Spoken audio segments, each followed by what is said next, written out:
नमस्कार मु विजयलक्ष्मी समस्त को मो यूट्यूब चैनल को बहुत बहुत स्वागत। मु आज आपण गोटे नुआ रेसिपीटे नहीं आसी तेणु मु आशा करुँची जमी समस्ते मो इंस्टाग्राम को एते सपोर्ट देइछन्ती सेमिति मो यूट्यूब चैनल को मध्य बहुत सपोर्ट देबे। एटा हला मोर फर्स्ट वीडियो तो मते तो कहवा जरा नहीं तो जमिति भी कही समस्ते टिके एडजस्ट कर लेबे। बाकी आगु को जदि समस्त मत एमती भल पाइबा देबे तो मु आगु को जाइए किछि भल करि परिबे।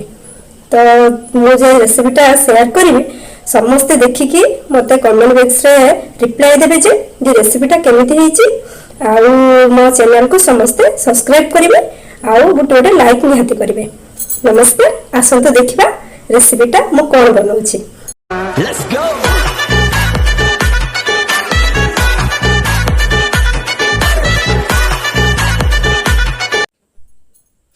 आज रेसिपी है चाउल खीरी। तो चाउल खीरी बनवाई मुझे किसी चाउल 15 मिनट है बतुरे नहीं आउ हाफ लिटर क्षीर को एठी मु भलसे गरम कर नहीं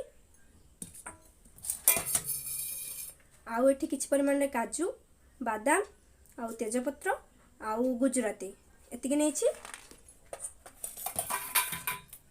आउ एठी किछि परिमाण रे चीनी नहीं आउ एठी गोटे चामच घी दरकार किंतु जेहेतु घीटा नरम ही नहीं तो बाहर से डब्बा सहित नहीं जाइए। आउ एठी गोटे मिल्क मेड नहीं आउ जी चाउल नहीं तार 3-4 गुण मत पानी दरकार तो एठी मु पानी बोतलटे नहीं जाइए। तो आसंतु बनैबा चाउल खीरी।